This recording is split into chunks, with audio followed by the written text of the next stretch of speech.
Com vocês, Patrick Moura. Meu amigo, tudo bem? Você precisa virar o celular, o pessoal está dizendo? Cadê ele que eu não estou vendo? Eu viro.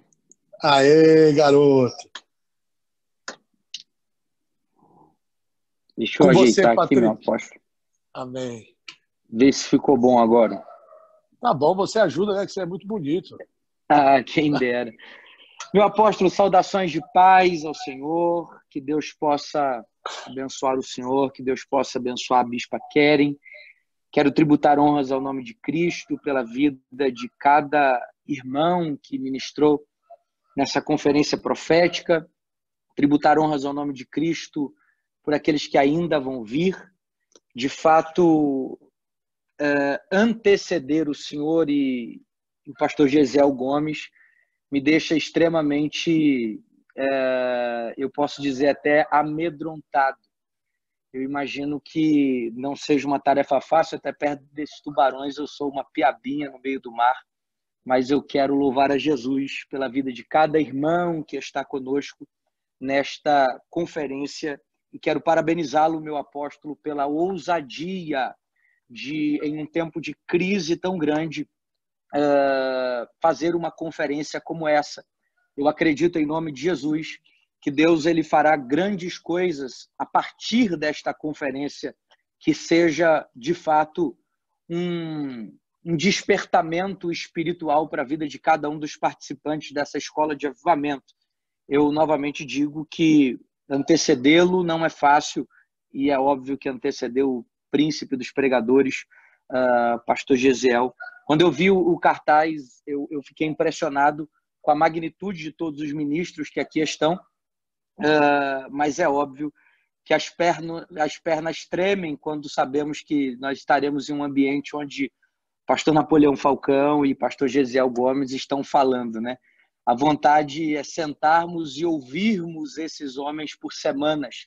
Eu falava na semana passada, já vou, é óbvio, ministrar, mas eu falava na semana passada que, infelizmente, a nossa geração ela perdeu o conceito de respeito. Se você observar sobre o altar, queimava-se o sacrifício e aquilo que sobrava-se do altar, os sacerdotes não desprezavam a lenha que foi queimada no altar. Ao contrário disso, eles pegavam e passavam aquilo que sobrou da lenha sobre sua cabeça e depois faziam uma celebração fora da cidade, reconhecendo que o altar só se manteria aceso porque ele já estava aceso, ou seja, havia lenha nova sobre o altar porque uma lenha já tinha se queimado. E diante desses homens de Deus, eu me considero como os pregadores, como os trabalhadores da última hora. Que nós não teremos, talvez, o privilégio de trabalharmos o tanto que eles trabalharam, de pregar como pregaram, mas que seremos recompensados da mesma maneira, como diz a palavra de Deus. Eu tenho uma palavra simples para ministrar o coração dos irmãos, que está no livro de Atos dos Apóstolos, capítulo de número 16, e também no versículo de número 25. O texto sagrado diz assim: e por volta da meia-noite, Paulo e Silas oravam e cantavam louvores ao Senhor, e os demais companheiros da prisão os escutavam. Meus queridos e eternos irmãos, uma vez mais nós estamos diante da presença do Senhor, bem como de sua palavra, e eu acredito que cada célebre irmão, pastor e companheiro que está assistindo a esta conferência, se colocando em minha pele, deve estar até tendo pena de mim por falar perto de célebres pregadores como os que nos antecederam e aqueles que eu estou antecedendo. Quero até louvar a Jesus pela vida do meu pastor e do meu tio, o apóstolo Paulo Moura, que falou há pouco a cada um de vocês. Diante de nós está um texto extremamente conhecido diante da Igreja do Senhor. Talvez seja Atos, capítulo de número 16, um dos acontecimentos mais famosos da vida do apóstolo Paulo.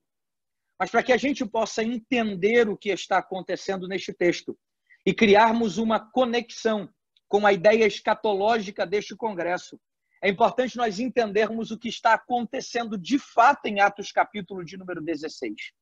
Paulo está em sua segunda viagem missionária.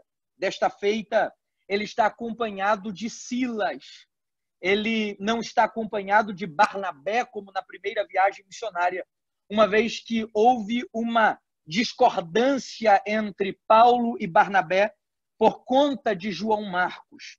Diz a Bíblia que esta discordância com Barnabé faz com que o apóstolo Paulo agora vá à cidade de Filipos acompanhado de Silas. Se você observar o texto sagrado, rapidamente você vai notar que Paulo ele vai para a antiga cidade de Creníades. Dentro da cidade de Filipos, ou a cidade de Filipos havia sido colonizada pelos romanos, uma vez que dentro daquela cidade aconteceu uma batalha muito conhecida diante da história, onde mataram o algoz ou o assassino de um dos Césares.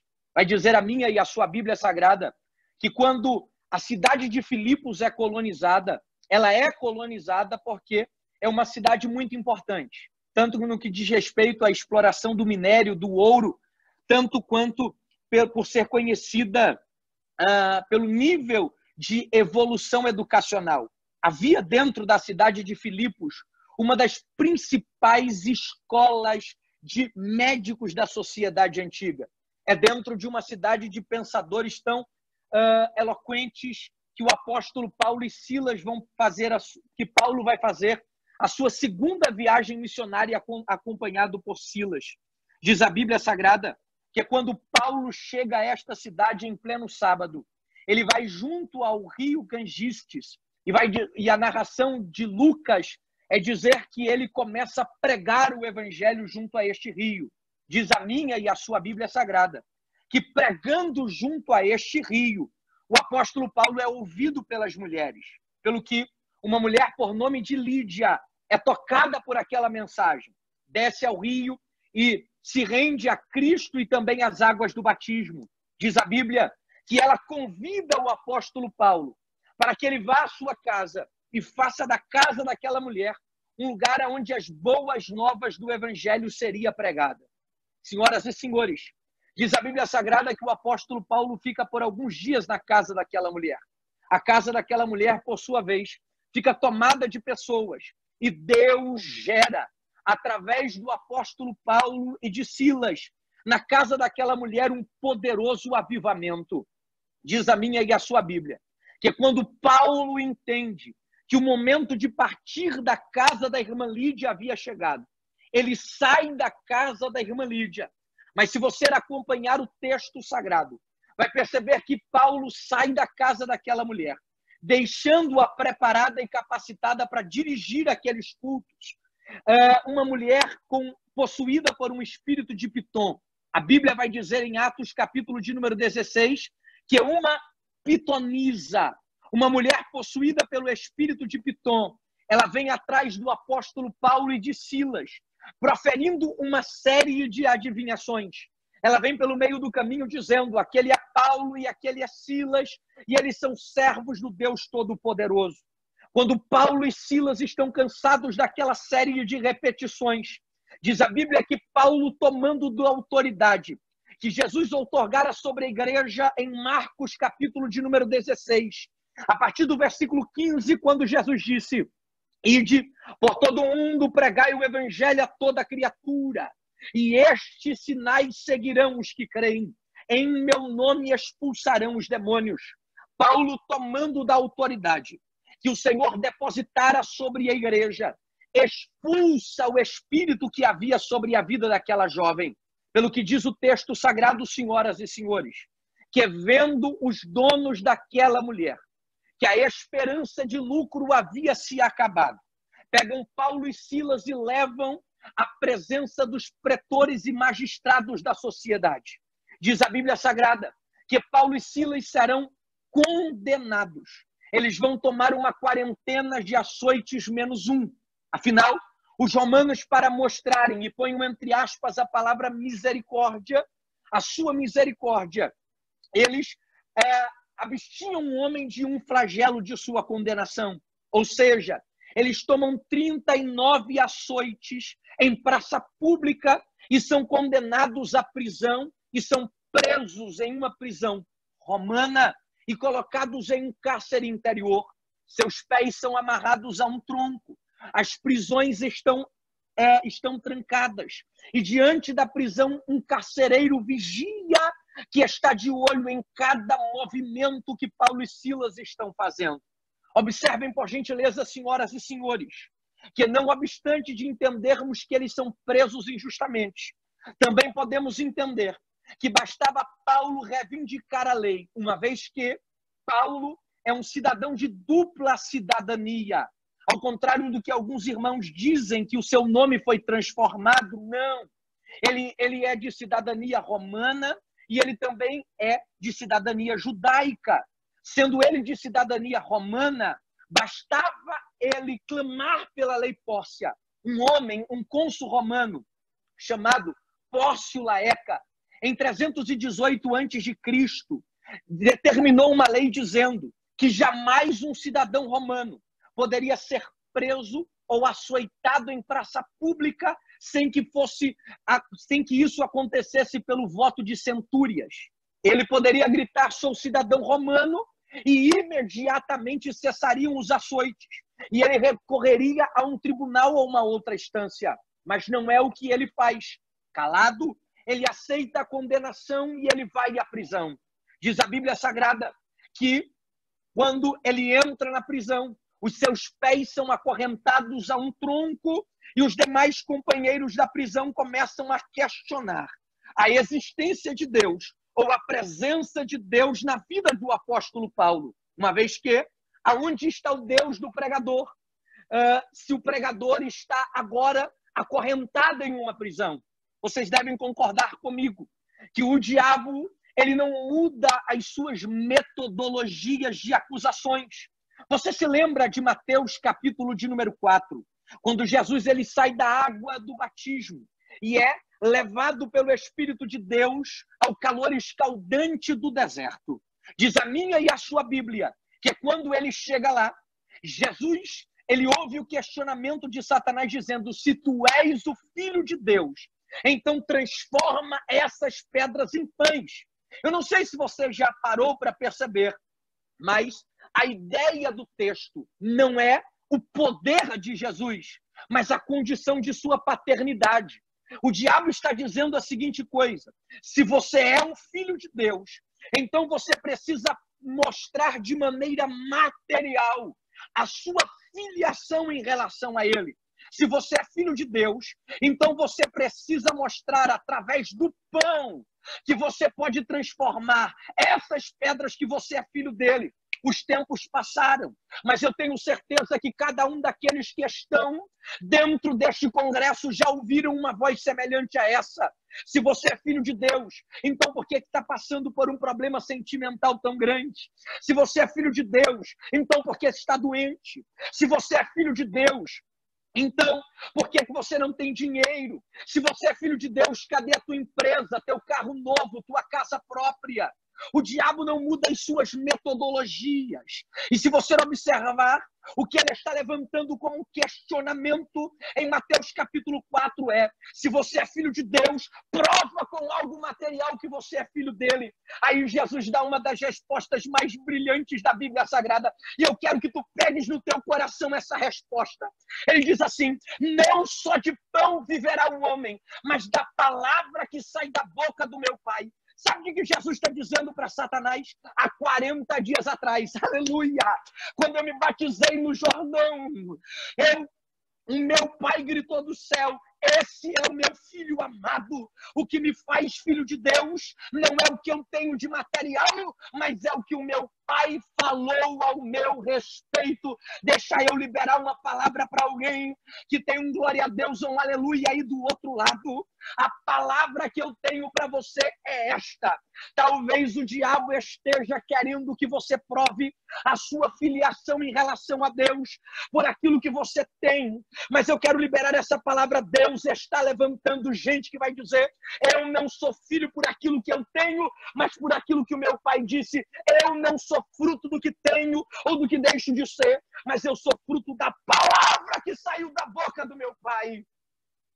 Certamente, senhoras e senhores, o apóstolo Paulo, dentro daquela prisão, sofrera uma terrível pressão psicológica e espiritual. Afinal, o diabo é um ser aproveitador. Em João capítulo 10 e versículo 10, João diz que a missão dele é roubar, matar e destruir.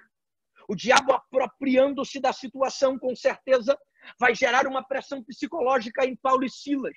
E eu não tenho dúvida, assim como em Jesus, o diabo começa a questionar se você é de Deus, porque está passando por isso. Talvez esse seja o questionamento para alguns que estão nos assistindo agora, e eu quero profetizar que quando o diabo quiser te aprisionar a estes questionamentos, você vai dizer no reino espiritual: eu não sou filho de Deus pelo que eu tenho, mas eu sou filho de Deus porque Deus falou isso ao meu respeito. Paulo e Silas estão aprisionados e é impossível não analisar o texto de uma ótica profética. Quando nós analisamos o texto de uma ótica profética, segundo Eusébio de Cesareia, provavelmente Paulo e Silas foram presos antes da 1h da tarde. Escute isso, por gentileza, porque é importante. Entendermos que eles não foram presos e o milagre aconteceu, mas que eles aguardaram por algumas horas diante daquele problema. O comentário de Eusébio é atrelado à ideia de que naquele dia os romanos não poderiam executar um cárcere após tal horário. Percebam, por gentileza, senhoras e senhores, que, independente do horário em que eles foram presos, o milagre não aconteceu instantaneamente.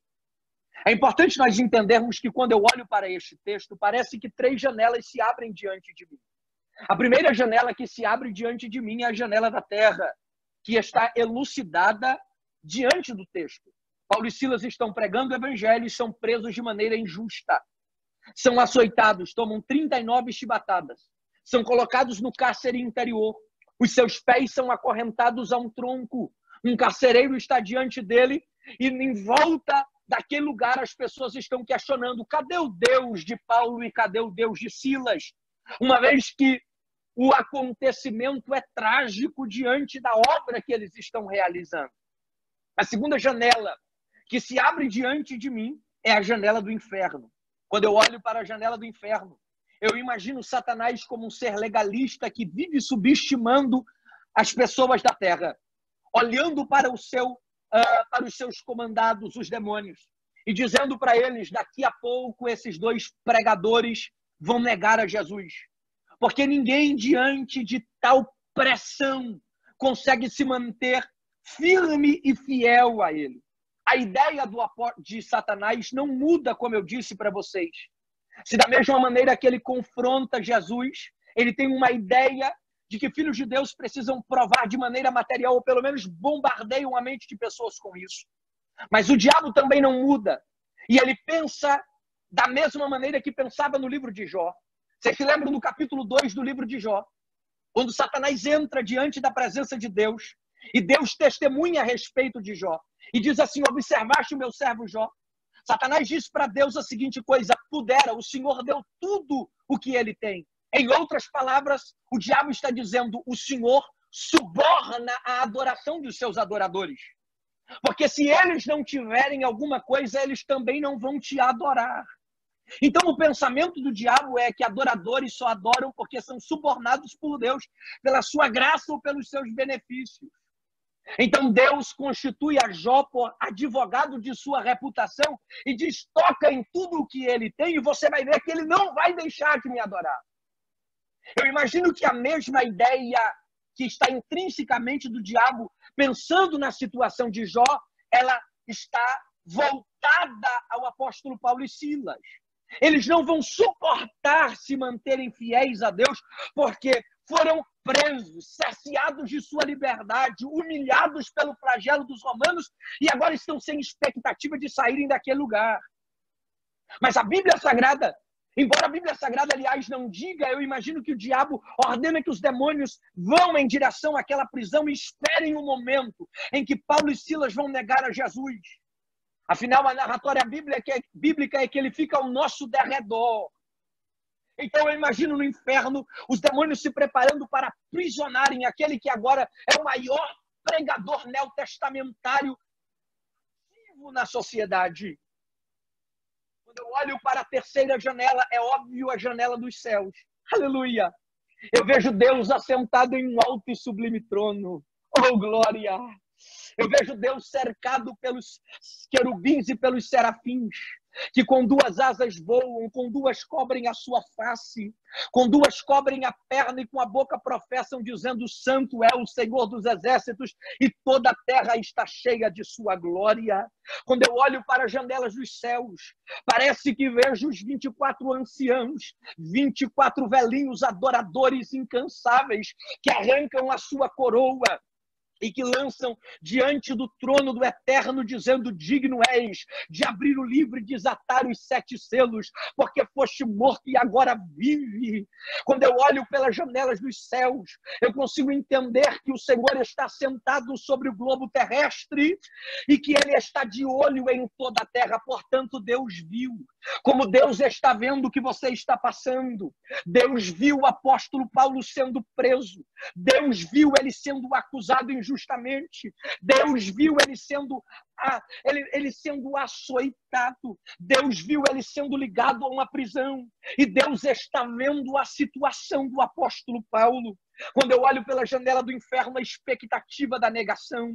Quando eu olho pela janela da terra, a imagem de uma dor que é gerada de maneira injusta. Quando eu olho pela janela dos céus, um Deus que viu, mas que está sentado e que não faz aparentemente nada até então. Se você observar, Deus não se move no momento em que ele é preso, mas Deus fica sentado em seu alto e sublime trono.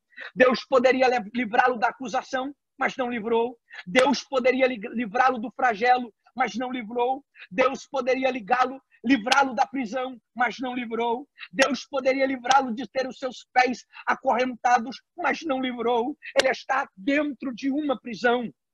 Essas 3 janelas, elas são fundamentais para que a gente possa entender aquilo que eu prego a partir de agora. O diabo cria uma expectativa. Ele vai negar. Afinal, Deus só é adorado quando suborna a adoração de alguém. Pensamento do diabo, como pensava a respeito de Jó, e disse na face de Deus, na terra, um ambiente de sofrimento e caos, e nos céus, um ambiente de adoração, mas de um Deus que permanece sentado sem fazer nada. 2, 3, 4, 5 horas da tarde, eu imagino os demônios fazendo reuniões e dizendo: daqui a pouco ele vai abrir a boca e vai negar a Jesus. No inferno, os demônios se reunindo e dizendo: fiquem em volta daquela prisão, porque quando abrirem uma legalidade, entrem, tragam mais pensamentos negativos e convicções distorcidas. E Deus no céu, pastor Patrick Moura, está sentado, sendo glorificado, mas ainda não faz nada. 8, 9, 10, 11 da noite, eu imagino Satanás no inferno dizendo: daqui a pouco eles vão negar o nome do Senhor, daqui a pouco vão murmurar contra o Eterno, daqui a pouco perceberão a situação em que eles estão e abdicarão de sua fé, apostatarão de sua fé. O tempo passa, eu olho para a janela da prisão e vejo Paulo e Silas estão presos, o carcereiro na frente dele, os demais companheiros da prisão dizendo: cadê o Deus de Paulo? Cadê o Deus de Silas, que deixa os pregadores chegarem a um nível deplorável como esse? Paulo e Silas estão acorrentados, estão com as suas costas moídas pelo flagelo romano, pingam sangue naquele lugar. E Deus no céu, pastor, Deus está sentado aparentemente em silêncio em relação a esta situação. Mas observe o texto: e por volta da meia-noite. Deixa eu lhes falar algumas coisas a respeito da meia-noite. A meia-noite, indubitavelmente, é um horário profético, tanto nas parábolas de Cristo, quanto nas ideias de Satanás. Se você observar, é na meia-noite em que são traçados ou trilhados os principais pactos que são feitos dentro da magia negra. É na meia-noite que se raspa as cabeças daqueles que se resguardam dentro de quartos dentro do candomblé. É na meia-noite que saiu um estudo por esses tempos, que a meia-noite é o horário mais propício que as pessoas se suicidam. A meia-noite é o horário das principais lendas que existem dentro da nossa nação. A meia-noite é o horário mais escuro de um dia. E o diabo, de alguma maneira, pensa que se apropria da meia-noite. Mas o texto sagrado diz assim: é perto da meia-noite. Deixa eu te contar o que está acontecendo, para você dar um glória a Jesus aí do outro lado. Enquanto o apóstolo Paulo e Silas estão presos, enquanto estão açoitados, e Deus está sentado em um silêncio aparente em seu alto e sublime trono, o inferno regozija dizendo: daqui a pouco eles vão negar o eterno. Mas o texto sagrado diz que é perto da meia-noite. Aleluia! Escuta o que eu vou te dizer.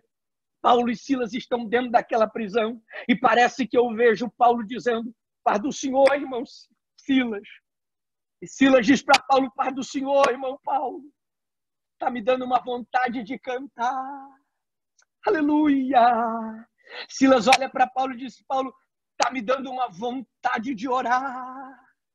E na meia-noite, enquanto os dois estão flagelados, a Bíblia diz que Paulo e Silas oravam e cantavam, e eu sinto Jesus aqui, Lamondorevaia, Jorebácia, e por perto da meia-noite, Noriaceia, Paulo e Silas oravam e cantavam louvores a Deus, e os demais prisioneiros da prisão os escutavam. Deixa eu elucidar a ideia da meia-noite. Todo ser que está debaixo desse céu um dia passará por uma meia-noite em sua vida. Meia-noite é o horário da lágrima sem lenço, da solidão sem amigo, da sede sem água, da fome sem comida. Meia-noite é o horário do desespero sem solução. Meia-noite é o horário da dor sem remédio. Todos que estão me ouvindo, se já não passaram, passarão um dia por uma meia-noite na sua vida. Escuta o que eu vou te falar. A pergunta que não quer calar é essa: o que faremos quando chegar à meia-noite? Na linguagem de Salomão, os dias maus, eles vêm para todas as pessoas. O dia mau vem para quem é crente, para quem não crê. O dia mau vem para pastor, para presbítero, para diácono, para quem canta na igreja. O dia mau vem para ateu e para quem crê em Deus. O dia mau um dia aparece na vida de alguém.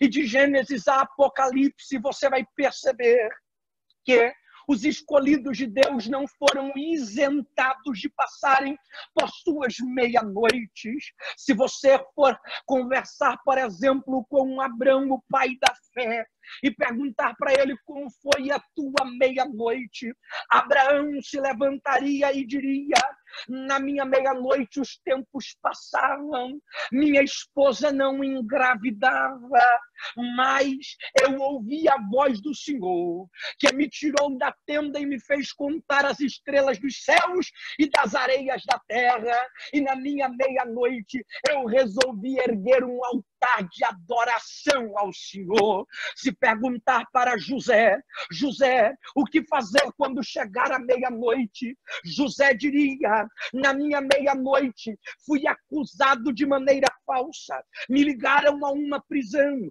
mas nem dentro da prisão, na minha meia-noite, eu deixei de acreditar nos sonhos que Deus havia colocado em mim dentro da casa de meu pai. Se tu perguntasses para Moisés, Moisés, o que fazer quando chegar a meia-noite? Moisés diria: na minha meia-noite eu tinha saído do Egito, mas os carros e cavaleiros de Faraó estavam atrás de nós. Moisés, o que fazer na meia-noite? Moisés diria para a gente: eu ouvi a voz do Abba que dizia: marcha. E quando eu marchei, o mar vermelho se abriu. Se perguntasse para Miriam, Miriam, o que fazer quando chegar a meia-noite?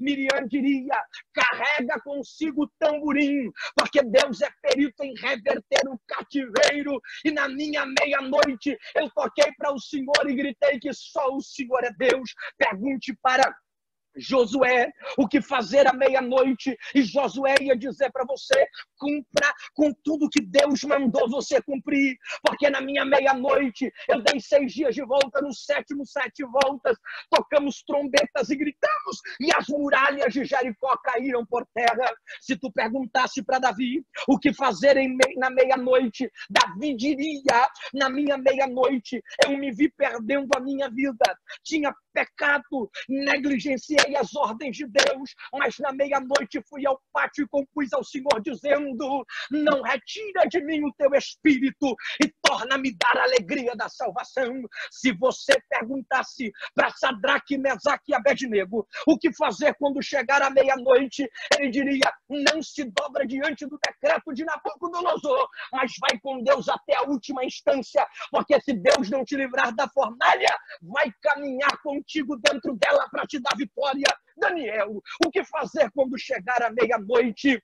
Daniel diria: não para de orar, não perca as suas convicções, permanece firme, porque Deus é poderoso para fazer leões jejuarem. Se você perguntar a Ezequiel, o que fazer quando chegar a meia-noite? Ezequiel diria para cada um de nós: na minha meia-noite fui levado a um vale de ossos secos, mas profetizei, e do nada Deus levantou um exército poderoso. Se você perguntasse para Ageu o que fazer quando chegar a meia-noite, Ageu lhe diria: na minha meia-noite eu estava vendo um povo cansado e sobrecarregado, que não queria trabalhar mais na obra, mas eu resolvi profetizar que a glória da segunda casa seria maior do que a da primeira. Se você perguntasse a Malaquias o que fazer, Malaquias, quando chegar a meia-noite, ele diria: crer que se levantará novamente uma outra geração que fará a diferença entre os santos e profanos, justos e pecadores. Pergunta para Pedro: Pedro, o que fazer quando chegar a meia-noite? Pedro diria: na minha meia-noite eu neguei o nome dele, na minha meia-noite me afastei dele, mas ele resolveu vir atrás de mim e me dar uma nova oportunidade. Se você perguntasse para Jesus, o que o Senhor fará quando chegar a meia-noite? Se liga nessa conexão com o tema da festa. Jesus lhe diria a parábola de Mateus capítulo 25, versículo de número 10. Mas à meia-noite ouviu-se um grito: aleluia! Eis aí o noivo, saí ao encontro dele. E 5 virgens eram sábias e tinham azeite, mas 5 virgens eram nécias e permitiram que o seu azeite acabasse. E saíram para buscar azeite, mas quando bateram na porta, o noivo já tinha fechado a porta e já era tarde. Senhoras e senhores, de fato a meia-noite é um horário profético prefigurado por Deus como horário de sua vinda. Porque o horário da meia-noite, segundo a Bíblia Sagrada, é o horário da dispersão. Você sabe que esse coronavírus, eu sou pastor de uma igreja e tenho visto isso. Esse coronavírus está potencializando decisões negativas, afastando pessoas do eterno. E essa manhã, quando fazia o meu tempo a sós com Deus, conversando com Ele, disse: Deus, tanta gente desviando no meio dessa pandemia. Deus disse: o coronavírus não veio para desviar, mas veio para revelar a raiz. Escuta o que eu vou te dizer. Nós estamos nos aproximando da meia-noite profética. E nós estamos diante de uma igreja que ainda precisa de motivação. Queridos, nós não somos motivadores, somos profetas. Eu vou falar isso de novo. O que a igreja precisa não é de motivação, mas é de posicionamento. Porque a motivação faz eu caminhar um dia mais. O posicionamento faz eu ir com Cristo até a eternidade. Na meia-noite de Mateus capítulo 25, o noivo vinha. Oremai, achou. Escuta o que eu vou te dizer. 5 virgens eram sábias. Sabe o que significa isso? Oraram, jejuaram, se santificaram, se guardaram, se consertaram, voltaram-se ao Senhor e buscaram a Ele com a intensidade de como se fosse o último dia de suas vidas.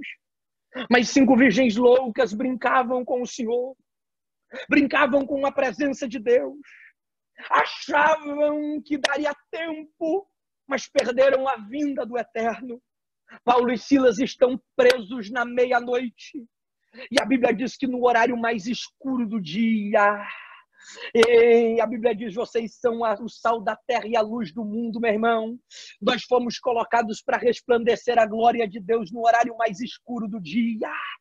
É por isso que Malaquias disse que nós veríamos a diferença. E eu estou profetizando para alguém que está aí do outro lado, nessas últimas mensagens dessa escola de avivamento. E a palavra profética que eu tenho para vocês é esta: Deus está levantando a geração que no meio da meia-noite vai resplandecer a glória de Cristo, que vai fazer a diferença, que não vai aceitar ser igual, não vai se vender, não vai negociar os seus valores, não vai se esfriar diante das perseguições. Eu sinto a graça de Deus, eu sinto de profetizar que Deus está levantando uma geração de pregadores que não vão precisar abrir a boca para pregar os seus sermões, mas viverão aquilo que Francisco de Assis dizia: pregue, se preciso for, use palavras. Na meia-noite, Paulo e Silas vão fazer um culto ao Senhor. E eu estou profetizando, se o problema está aumentando, põe pressão na fé. Vou falar de novo, se a crise está aumentando, pressão na fé. Se a luta está aumentando, põe pressão na fé. Nós somos a geração da meia-noite. Os nossos olhos verão a vinda do Filho do Homem. Daqui a pouco acaba, meu irmão, você que está sofrendo aí do outro lado, daqui a pouco acaba, a meia-noite está chegando. Aguenta firme, minha irmã, daqui a pouco acaba. Pastor, eu estou sendo tão perseguido, daqui a pouco acaba. Pastor, eu estou numa luta tão grande, fica firme, daqui a pouco acaba. Eu tenho uma palavra de Deus para alguém que está aí do outro lado. O diabo talvez está usando o teu momento para dizer: desiste, mas Deus está me trazendo aqui de São Paulo para levar essa palavra pelo mundo. Aguenta firme, daqui a pouco acaba.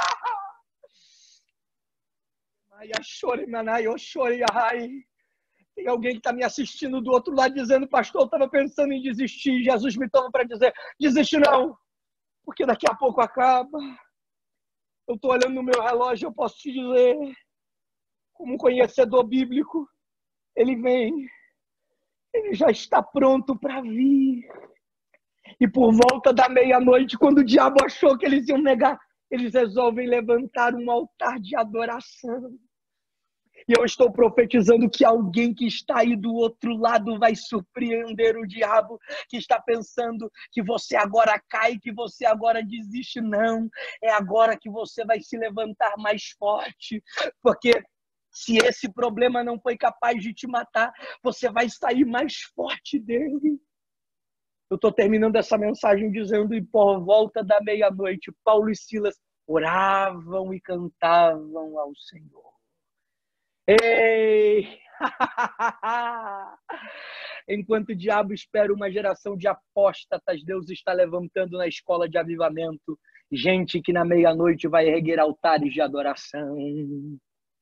Enquanto o diabo está esperando uma geração fraca, Deus está levantando nessa escola de avivamento gente que na meia-noite vai orar e vai glorificar ao nome do Senhor. Eu estou terminando, mas deixa eu te contar o que aconteceu quando Paulo e Silas começaram a cantar. Eu não sei o que eles cantaram. Vou pedir licença, irmã Cassiane, porque eu imagino Paulo olhando para Silas e dizendo: ó, Silas, está doendo? Está sim, Paulo. Está difícil, Paulo. Está sim, Silas. Mas vamos cantar. Eu imagino alguém levantando. Eu imagino saindo da boca dele, se fosse nos dias atuais: então louve. Está doendo, Silas? Está doendo, Paulo? Simplesmente louve. Está sangrando, Paulo? Está chorando, louve. Precisando, louve. Está sofrendo, louve. Não importa, louve. O seu louvor invade os céus. Agora a Bíblia diz que a adoração dos santos chega ao trono de Deus com um cheiro de incenso suave. Eu imagino a adoração de Paulo chegando no trono de Deus. Como vai chegar tu? Eu sinto Deus aqui, meu apóstolo. Como vai chegar de alguém que está em casa quando Deus sente o cheiro da adoração. O que é isso? É o cheiro dos adoradores da meia-noite. Eu imagino Deus se colocando de pé e dizendo, então, eu vou na frente, abrindo o caminho, quebrando as correntes, tirando os espinhos, ordeno os anjos para contigo lutar. Eu abro as portas para ninguém mais fechar. Ele trabalha para quem nele confia, caminha contigo de noite ou de dia. Erga as suas mãos, sua bênção chegou. Comece a cantar com muito louvor, com muito louvor. Eu estou profetizando para alguém que está aí do outro lado, que essa meia-noite vai ser o momento dos adoradores se levantarem. Ei, adorar quando o carro está com combustível, quando a conta está com dinheiro, é para qualquer um. Mas os adoradores da meia-noite estão se levantando, os adoradores que não se rendem aos coronavírus e às pandemias, trancaram as igrejas, mas os céus estão abertos. Oremaia, Seribora, vai. Gente que vai se levantar nessa escola de avivamento entendendo, agora a meia-noite está chegando e eu não vou abrir mão de Jesus. A meia-noite está chegando e é agora que eu vou manifestar o caráter de Cristo na minha vida. A Bíblia vai dizer que na meia-noite Deus mandou um terremoto na Macedônia. Escuta essa e a gente termina. E as portas de todos foram abertas e as cadeias de todos foram quebradas. Escuta isso. Colocaram Paulo e Silas num cárcere interior e a gente termina aqui. Como muitas pessoas que estão me assistindo agora estão presos em cárceres interiores. O cárcere da mágoa, o cárcere da tristeza, o cárcere da dor, o cárcere da frustração. Mas por volta da meia-noite o cárcere interior não foi capaz de cessar a adoração dos adoradores da meia-noite. Enquanto eles cantavam e adoravam ao nome do Senhor. E os demais companheiros os escutavam. Deus resolveu sacudir a Macedônia. E deixa eu lhe falar sobre algo que é físico. Para haver um terremoto, precisa haver o choque de duas placas tectônicas. O Brasil não tem terremotos porque está em cima sobre uma placa tectônica. A Macedônia também não está em cima de duas, está em cima de uma placa tectônica. Escuta o que eu vou te dizer. Deus fez tremer o que jamais tremeria. Você não entendeu? Deus vai fazer o impossível pela vida de alguém que está dentro de casa nessa escola de avivamento. Alguém poderia dizer, a Macedônia não pode tremer, se Deus não quiser. Porque quando Deus quer fazer, Ele faz e acabou. Eu vou te dizer uma coisa que precisa voltar para dentro do seu coração. Você não serve a qualquer Deus. Você serve ao único e verdadeiro e poderoso Deus. O Deus conhecido em todas as religiões da terra. O Deus que é respeitado em todos os homens da terra. Pastor, eu vou terminar só te falando isso. Lembra de quem é o teu Jesus. Você pode repetir aí dentro da sua casa, por favor? Eu preciso lembrar quem é o meu Jesus. Porque Jeremias, diante da destruição de Jerusalém, ele disse, eu quero trazer à memória o que pode me dar esperança. Está na hora de você trazer à tua memória o que pode te dar esperança. Quem é Jesus, pastor? Para os panteístas, ele é tudo e tudo é ele. Para os espíritas, um espírito evoluído. Para os maometanos, um profeta menor do que Maomé. Para os budistas, foi uma mente brilhante. Para os ateus, jamais existiu. Para os judeus, ele é filho de uma prostituta. Mas para João Batista, ele é o Cordeiro de Deus que tira o pecado do mundo. Para Adão, ele é a criação. Para Moisés, o Deus que abre o mar vermelho. Para Miriam, digno de receber o hino da vitória. Para Davi, ele foi a poesia. Para Salomão, ele é a sabedoria. Para Isaías, ele é maravilhoso, conselheiro, pai da eternidade, príncipe, Deus forte, príncipe da paz. Para Ezequiel, ele é o Deus que levanta o vale de ossos secos. Para Ageu, ele é a glória da segunda casa. Para Malaquias, Deus que levantará uma nova geração. Para Pedro, melhor do que a pescaria. Para Paulo, a mudança dos seus projetos de assassinato. E para essa escola de avivamento, o rei que em breve vem, pois a meia-noite se aproxima e Deus está levantando nessa escola de avivamento gente que não vai desistir, que vai permanecer firme, que vai brilhar agora na meia-noite, porque ser luz aonde a luz é acesa não tem diferença. Deus vai fazer você brilhar na meia-noite. Está se levantando uma geração de adoradores e adoradores que não se rendem à pressão, que não abaixam porque entendem. A pressão está aumentando porque a meia-noite está chegando. E se tem uma frase que é verdadeira e com ela termino, é que a noite é mais escura quando o dia começa a clarear. A noite está ficando escura, mas o sol da justiça vem aí. Eu termino só te falando isso. E na meia-noite, Paulo e Silas resolveram adorar e glorificar ao Senhor. Os sinais escatológicos já se cumpriram. Não há nada que precise se cumprir para que Cristo volte. Eu acredito que a meia-noite do Evangelho é chegada. E que Deus move o coração do apóstolo André para falar para o mundo isso. Gente, o fim está próximo. A pergunta que não quer calar, e assim encerra a mensagem, é: e você? O que vai fazer quando chegar a meia-noite? Negociar com as suas dores? Abandonar a Jesus por causa das suas frustrações? Ou ampliar as suas convicções nele?